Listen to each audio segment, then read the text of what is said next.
Dando continuidade à carta pastoral, é a última, estudamos 1 Timóteo, estudamos Tito e agora estamos estudando 2 Timóteo, as 3 cartas pastorais.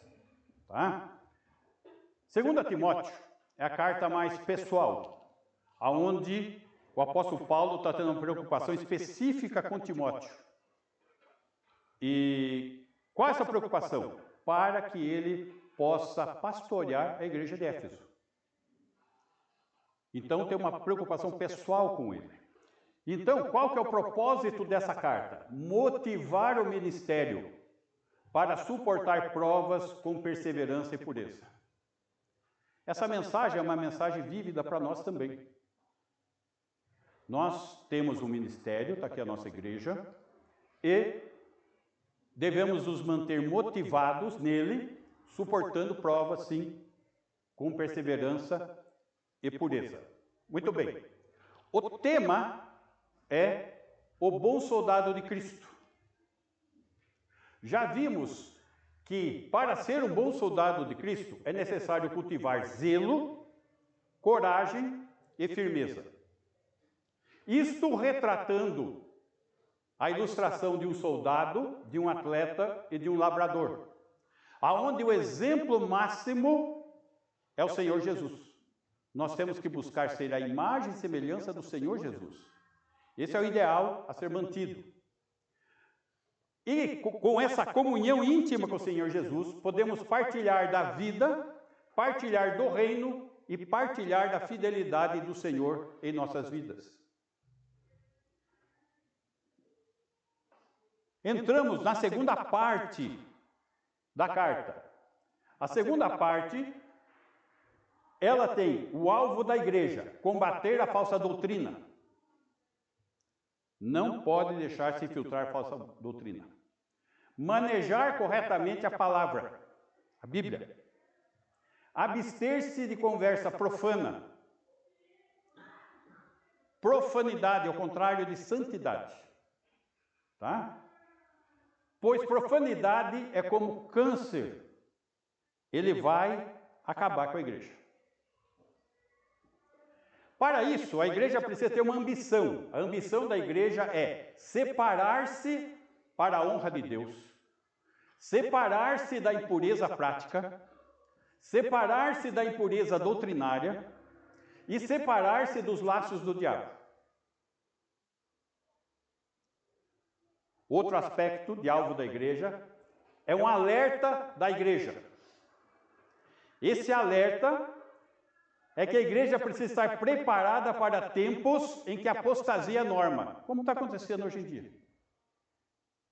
O desvio da verdade, o desvio daquilo que é correto, aquilo que é estabelecido na palavra de Deus, vimos em 1 Timóteo e em Tito, qual o padrão de culto que o Senhor deseja que nós tenhamos, qual a forma de culto. Essa norma está sendo quebrada. Isso está sendo normal aí fora. Para isso, o alerta ao caráter e à conduta dos falsos mestres. Precisa estar atentos. Atentos, porque eles têm mau caráter e a conduta deles dá para você observar. Caráter de extremo egocentrismo. Exibindo religiosidade.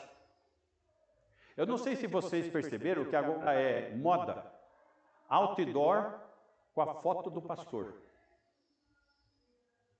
Egocentrismo, exibindo religiosidade. Começou com muita foto do pastor, gente, desconfie. Desconfie. As táticas dos falsos mestres. Infiltrar-se nas famílias, instigar mulheres inseguras, imitar apóstatas do passado. Note, essa carta está sendo escrita para o bem-estar da igreja, dos crentes, da família de Deus. E hoje nós vamos estar olhando, dentro desse alvo da igreja, qual é o abrigo da igreja. A Escritura. Como que eu posso me certificar? Qual que é o norte? Qual que é o padrão? Como que eu posso saber qual é a verdade? A palavra de Deus.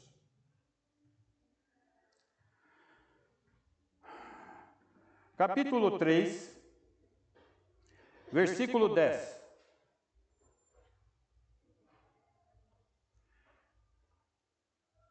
Tu, porém, tens seguido de perto o meu ensino, procedimento, propósito, fé, longanimidade, amor, perseverança.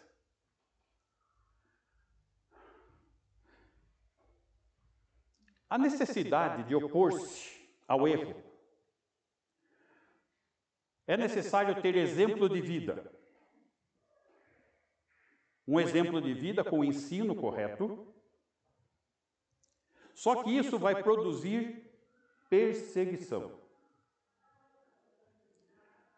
Aqui o apóstolo Paulo está se colocando como exemplo. E um exemplo direcionado principalmente a Timóteo, que é companheiro dele no ministério. Então nós estamos vendo aqui um alerta. O assunto vai começar como um alerta aos falsos mestres e trazendo quais são as características dos verdadeiros. Nós vimos as características dos falsos. Agora nós temos que ver as características dos verdadeiros mestres. Tu, porém, tens seguido de perto. O apóstolo Paulo, como todo o verdadeiro profeta, o verdadeiro porta-voz de Deus, não tem coisa alguma do que se esconder.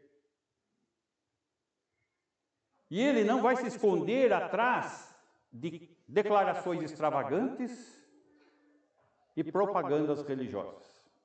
Que é o ponto aqui, egocentrismo exibindo religiosidade. É exatamente o contrário. O meu ensino, o verdadeiro ensino é isento. Isento do quê? De psicologia. Meus irmãos, agora é um modismo, não modismo, já é uma lei determinada a psicologia. Nos Estados Unidos, pastor não pode mais aconselhar as pessoas, tem que chamar o psicólogo. A palavra é a direção, não é psicologia, não. A psicologia, ela analisa o comportamento do homem. Ela olha o vaso, o homem, vê aonde estão as rachaduras e põe cera e dá uma consertadinha. O Senhor não. O Senhor quebra o vaso. O velho homem é extinto. E faz um novo homem, um vaso novo. Psicologia conserta vaso.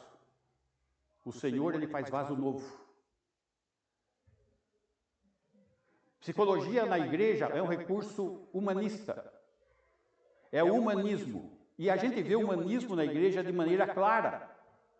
Aonde a preocupação da igreja é se a igreja está satisfeita com a pregação, se está satisfeita com a adoração, se está... Meus irmãos, é como se a igreja fosse clientes. Como se fosse um supermercado onde você vai escolher as coisas numa prateleira. E não é desta maneira.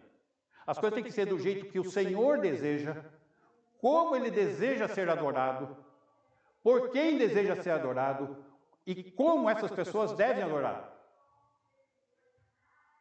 A preocupação tem que ser com o Senhor, não com os homens.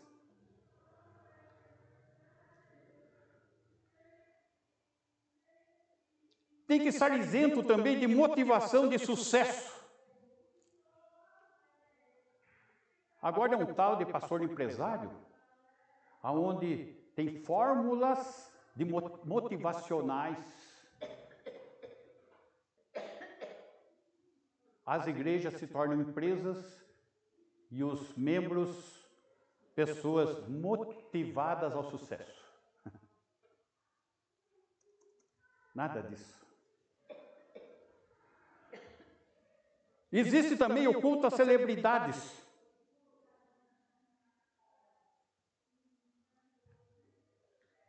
E Deus sai do foco e o homem vem no foco de novo.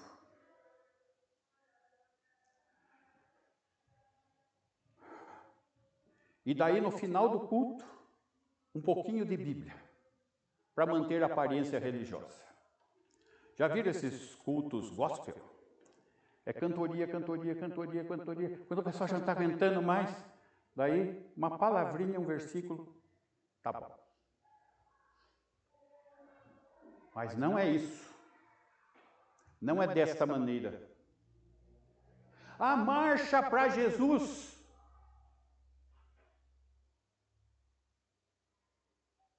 Negativo.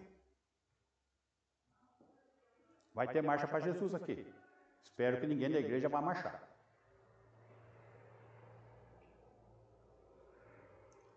Principalmente por causa do presidente nacional, que é um falso profeta.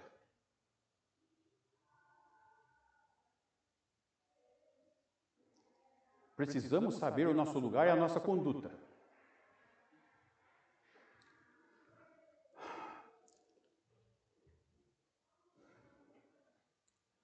O ensino, o procedimento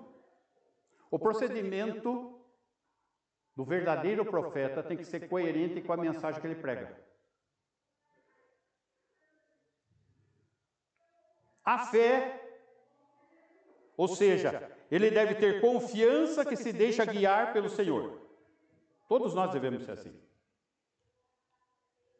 Fé, no hebraico, significa deixar-se guiar pelo Senhor. Longanimidade, diante de provas, de críticas, de perseguições e até sofrimentos físicos colhidos pelo ministério. Nós estamos num país que, por enquanto, a perseguição ainda está maneira. Não tem, mas tem outros países que sim. E não precisa ir longe. Uma vez, num culto de missões, eu vi a foto do obreiro dentro de um latão de lixo, daqueles grandão que põe na rua. O povo matou ele e jogou no lixo. No Peru. E no Peru?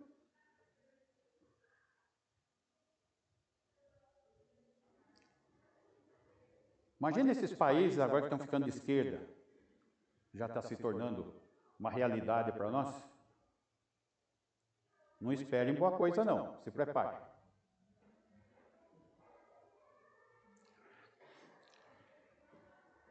O amor. Amor é despojar-se de si mesmo para dedicar-se à causa, ao ministério.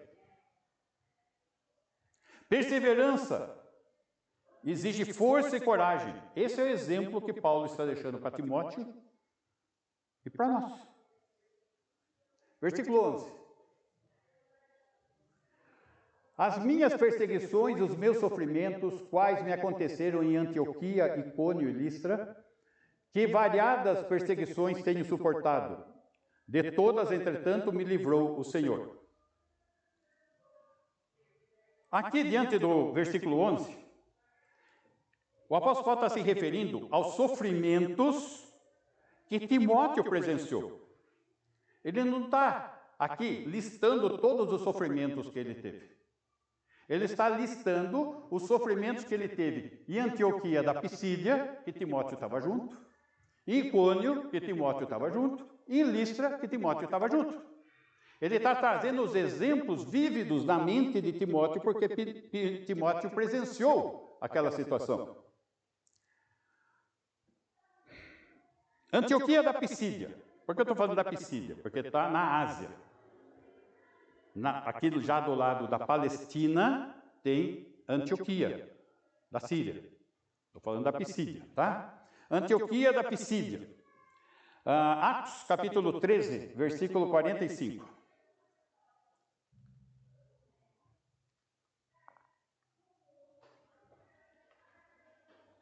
Mas os judeus, vendo as multidões, tomaram-se de inveja e, blasfemando, contradiziam o que Paulo falava.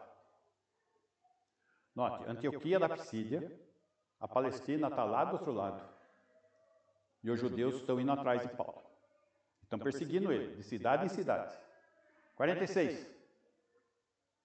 Então Paulo e Barnabé, falando ousadamente, disseram: cumpria que a vós outros, em primeiro lugar, fosse pregada a palavra de Deus aos judeus.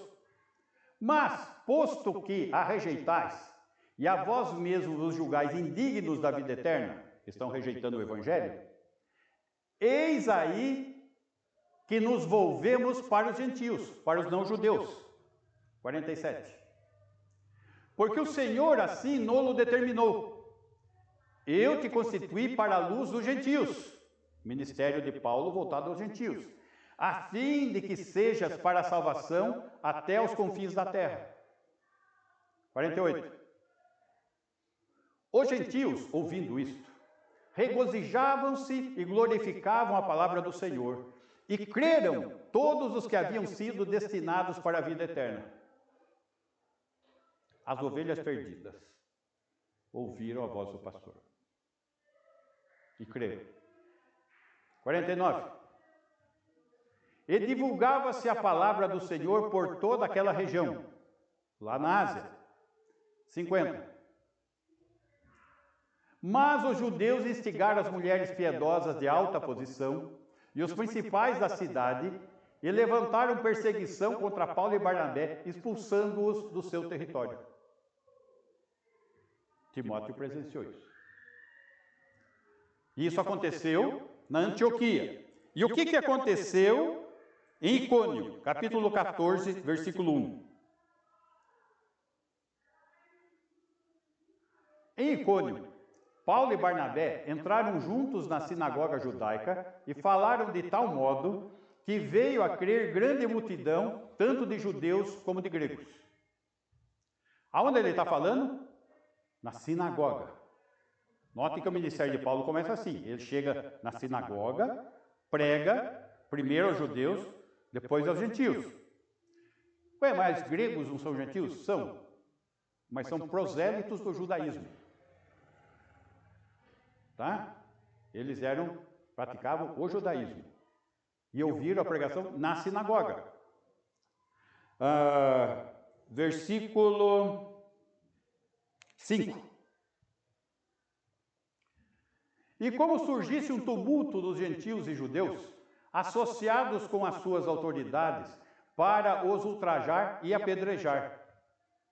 Meus irmãos, ele acaba de pregar, muitos creram, resultado, apedrejamento. Versículo 6. Sabendo eles, fugiram para Listra e Derbe, cidades da Licaônia e circunvizinhança. Então, agora eles vão para onde? Listra. Muito bem. Versículo 8. Em Listra, costumava estar assentado certo homem aleijado, paralítico desde o seu nascimento, o qual jamais pudera andar. Esse aí nunca andou. 9. Esse homem ouviu falar Paulo, que fixando nele os olhos e vendo que possuía fé para ser curado. 10. Disse-lhe em alta voz: apruma-te direito sobre os pés. Ele saltou e andava. Então Paulo chega ali, percebe fé naquele homem e ele crê e é curado. Versículo 19. Sobrevieram, porém, judeus da Antioquia e Icônio, e, instigando as multidões e apedrejando a Paulo, arrastaram-no para fora da cidade, dando-o por morto. Ele cura um homem e apedrejam ele, acharam que já tinha morrido. É disso que Paulo está falando. É disso que ele está falando. O verdadeiro evangelho, ele não tem aceitação. O verdadeiro evangelho ele recebe hostilidade do mundo. Por isso, meus irmãos, que esse negócio de igreja caminhar de mãos dadas com o Estado, tem alguma coisa errada nisso. O mundo jaz no maligno. E os homens amam mais as trevas do que a luz.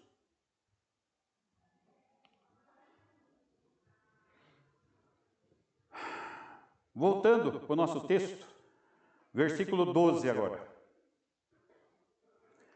3:12, 2 Timóteo. Ora, todos quantos querem viver piedosamente em Cristo Jesus serão perseguidos. É uma certeza. Agora vamos pensar de uma maneira prática. Vamos imaginar que se Paulo tivesse aqui nos nossos dias, essas organizações modernas de missões, ou mesmo essas grandes denominações, será que iam aceitar Paulo? Vamos ver o currículo de Paulo. Paulo havia sido preso, tinha problema de saúde, criava problemas em quase todos os lugares que passava, e não procurava agradar os ricos, tratando todos igualmente. Será que iam contratar o Paulo?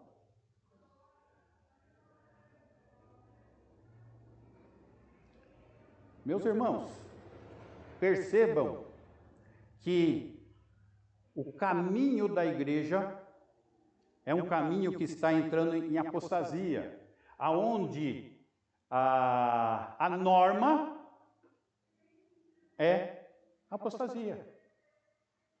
A norma é estar fora da palavra, estar fora da vontade de Deus.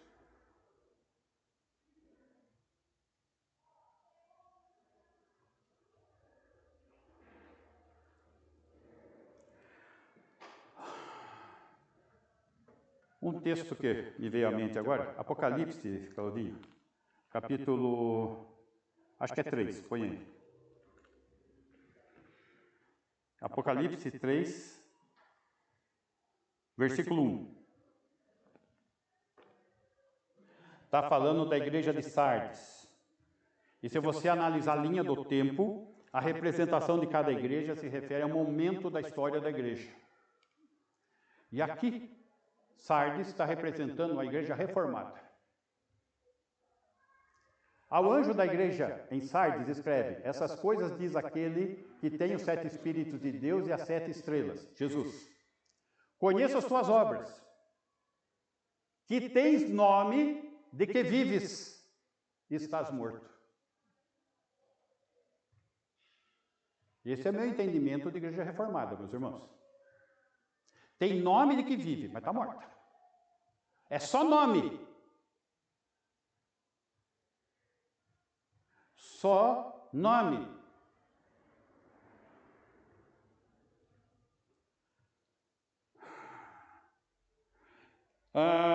Voltando ao nosso texto, Claudinho, por favor. Versículo 13.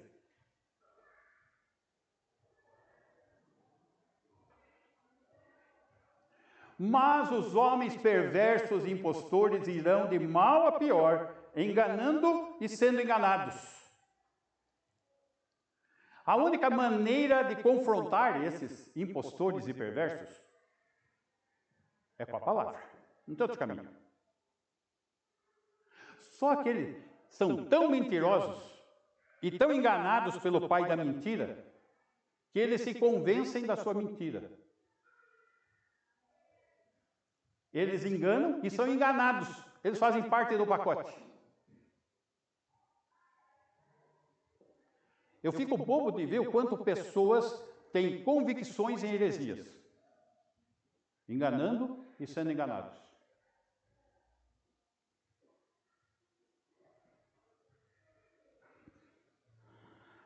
Versículo 14. A base da fé está na doutrina apostólica. a doutrina dos apóstolos.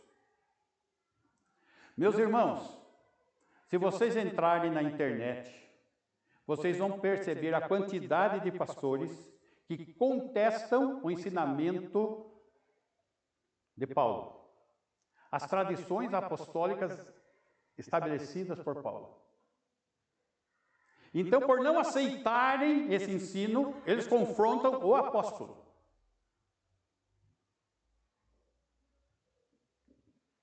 A base é a doutrina apostólica, firmada nas Escrituras.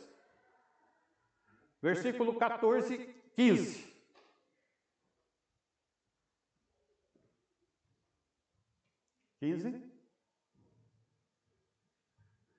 E que desde a infância sabes as sagradas letras que podem tornar-te sábio para a salvação pela fé em Cristo Jesus. Aqui está falando de Timóteo. Timóteo, ele foi criado no Antigo Testamento. Ele tinha mãe judia. Os judeus aprendiam a ler e escrever na Bíblia, no Antigo Testamento. Timóteo foi ensinado nas Escrituras. Mas, vimos a semana passada a apresentação da filhinha do Daniel, aonde você vai ensinar a criança nos caminhos que deve andar. É o caso de Timóteo. Mas quando Paulo chega lá e prega o Evangelho, Timóteo se converte. Esse é um grande problema das igrejas. As igrejas de segunda geração para frente. As crianças são criadas lá, então passa por todas as classes, passa pela classe de catecúmenos, é batizada e é membro da igreja e nunca se converteu. Timóteo se converteu com a pregação de Paulo, mas ele foi ensinado desde a infância nas Escrituras. Mas por causa que ele foi ensinado nas Escrituras, ele estava já com o coração, com a terra preparada para a boa semente.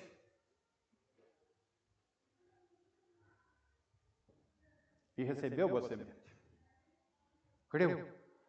E se tornou companheiro de Paulo e participativo do ministério.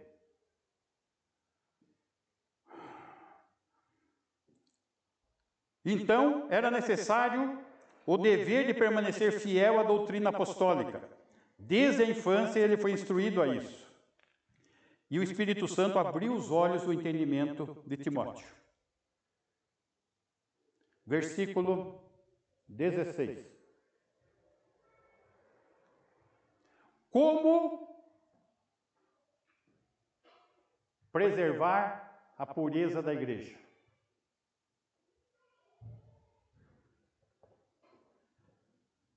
Tem um abrigo, a Escritura.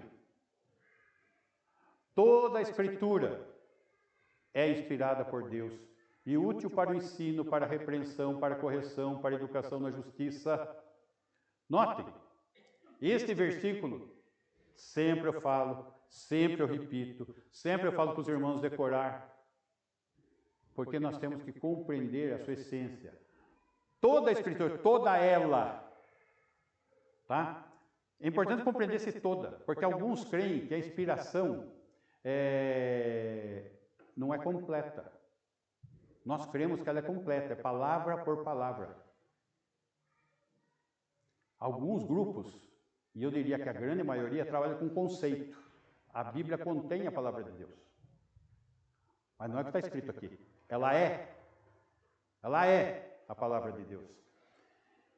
E aqui, a Escritura Sagrada, ou as Sagradas Letras, poderia ser traduzido assim também, ou seja, toda ela se dedica para o uso santificado e não profano, de profanidade, é diferente de todos os outros livros, inclusive os livros cristãos.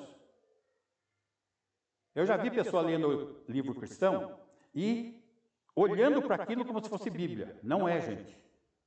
Livro cristão não é Bíblia. Bíblia é Bíblia, tá? 2 Pedro, capítulo 1, versículo 19, vai mostrar O porquê ela é tão especial?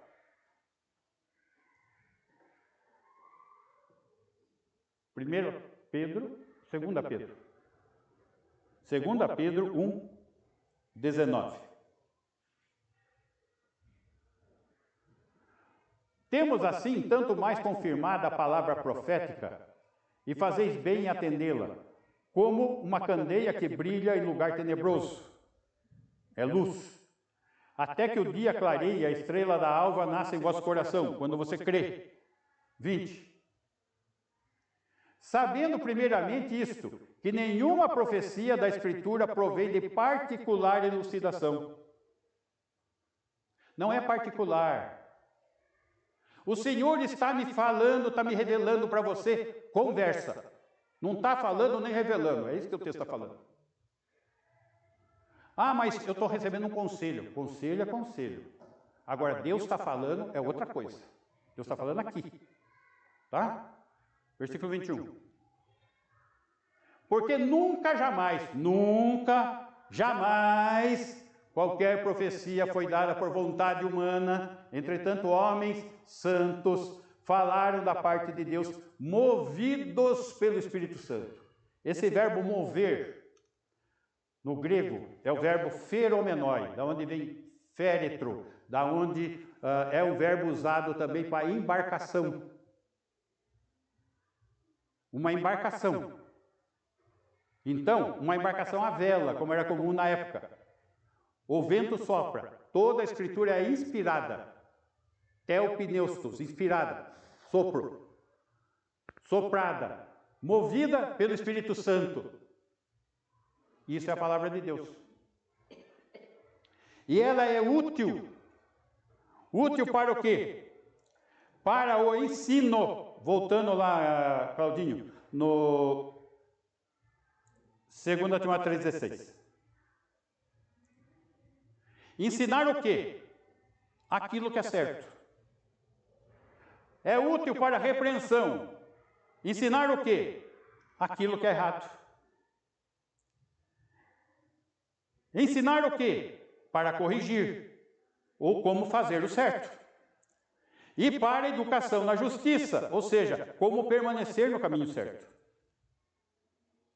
Está tudo na Bíblia.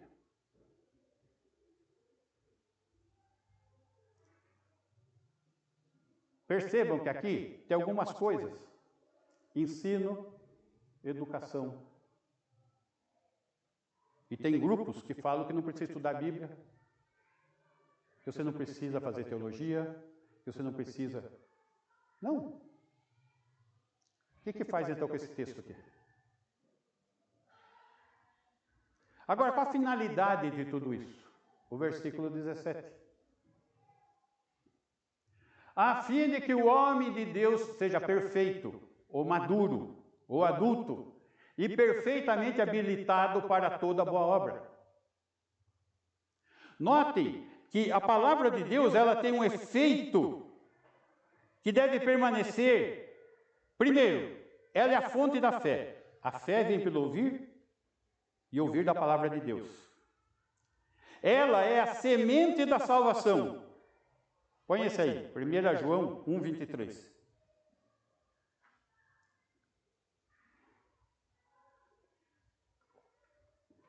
1 João 1:23.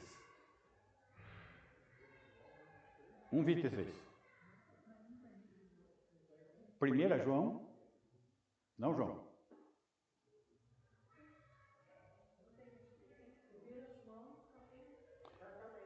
Ai, será que eu anotei errado, gente? Ai, 1 Pedro. Eu escrevi 1 João, mas é 1 Pedro. 1 Pedro. Aí, agora sim. Pois fostes regenerados, ou gerados de novo, nascidos de novo, não de semente corruptível, mas de incorruptível, mediante a palavra de Deus. Ela é semente incorruptível. Ela é a semente da salvação, a qual vive e é permanente. Em verdade vos digo, quem não nascer da água, a palavra de Deus, o que Jesus falou para a mulher samaritana: a água que eu vou te dar, nunca mais você vai ter sede, e do seu interior fluirão rios de água viva. É a palavra de Deus, gente. Tá?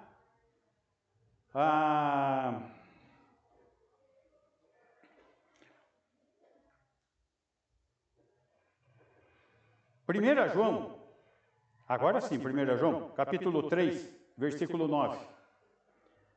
Em verdade vos digo, quem não nascer da água e do Espírito, o Espírito é outra semente.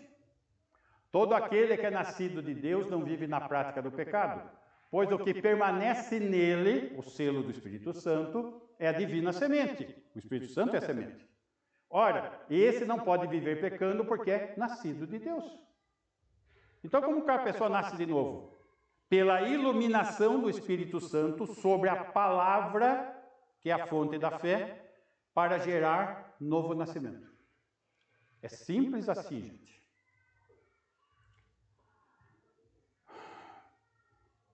Cantamos a respeito de uma embarcação, né? Vimos que homens movidos pelo Espírito Santo são como uma embarcação conduzida pelo sopro. E a igreja é comparada a uma embarcação. Efésios capítulo 4.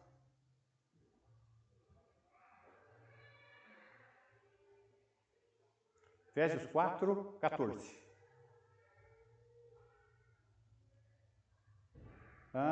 Volta um pouquinho, 11. Aí. E ele mesmo concedeu uns para apóstolos, outros para profetas, outros para evangelistas, outros para pastores e mestres. Aqui estão os dons funcionais, que quando Jesus adentra os céus triunfante, ele presenteia os homens com dons para o nascimento da igreja. 12. Com vistas, olhando na beira da praia, olhando o mar, a embarcação que é a igreja, com vistas ao aperfeiçoamento dos santos, para o desempenho do seu serviço, para a edificação do corpo de Cristo. Esses são os tripulantes da embarcação, do navio. 13. Até que todos cheguemos à unidade da fé e do pleno conhecimento do Filho de Deus, à perfeita varonilidade e à medida da estatura da plenitude de Cristo. Esses tripulantes têm que crescer, serem homens maduros, como está lá no versículo 17 do nosso texto. A perfeita varonilidade, perfeito varão, a estatura da plenitude de Cristo, porque precisamos ser a imagem de Cristo. Está falando da tripulação. Só que essa tripulação está num mundo tenebroso. Essa embarcação está caminhando aqui. E aqui tem todos os ventos de doutrinas para apostatar a igreja. Versículo 14. Para que não mais sejamos como meninos, agitados de um lado para o outro, levados ao redor por todo o vento de doutrina, ó a embarcação, indo para lá e para cá. Pela artimanha dos homens, ó os falsos mestres ali. Pela astúcia com que induz ao erro, ó os falsos mestres ali.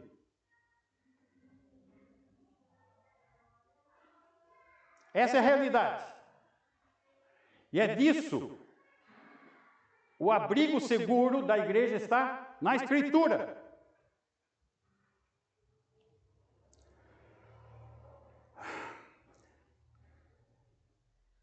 Romanos, capítulo 8, versículo 16. Estou terminando já. O próprio Espírito testifica com o nosso espírito que somos filhos de Deus. O Espírito de Deus testifica com o nosso espírito que somos filhos. Essa palavra filhos aqui no grego é tekna, criança, nascido de novo. Versículo 14. Pois todos os que são guiados pelo Espírito de Deus são filhos de Deus. Essa palavra filhos aqui é ruios, não é tekna. Filhos adultos, varão. Que é o versículo 17. Muito bem. Gálatas 5, versículo 16. Gálatas 5, 16. Digo, porém, andai no Espírito, e jamais satisfareis a concupiscência da carne. Andar no Espírito. Seja perfeito varão, seja um filho adulto. Versículo 18. Mas se sois guiados pelo Espírito, não estáis sob a lei. Não está condenado pela lei. Que a lei condena, mostra o pecado. Versículo 22.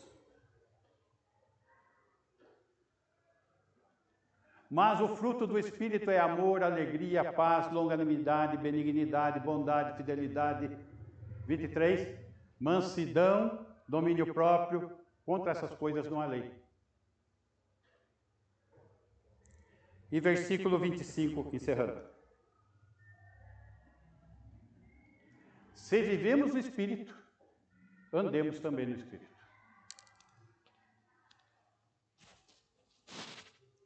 E o abrigo seguro, que nos dá o norte, que nos alimenta, que nos fortalece, é a Escritura. Aí nós estamos dentro da vontade de Deus, estamos cumprindo o papel da igreja. Estamos sendo servos fiéis. Esse é o alvo da carta. Esse é o alvo do Senhor para as nossas vidas. Que possamos viver em integridade para a honra e glória do Senhor. Amém? Vamos ficar em pé, vamos orar.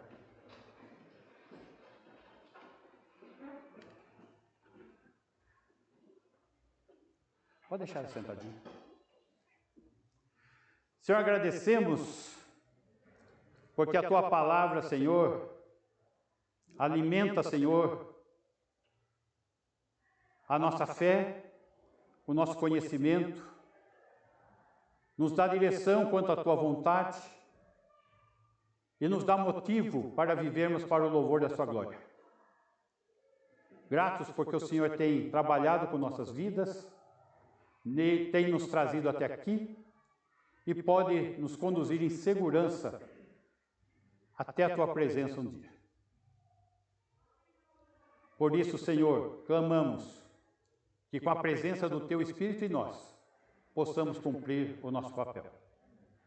E que o amor de Deus, o Pai, amor manifesto na pessoa de Deus, o Filho, o Senhor Jesus Cristo, que tem derramado superabundante graça, Senhor, sobre as nossas vidas, a cada dia, e tem se feito presente em nós, de forma permanente, na pessoa de Deus, o Espírito Santo, até nos conduzir em Tua presença. Que assim seja com a Tua igreja hoje e sempre. Amém. Ok, irmãos? Estamos dispensados.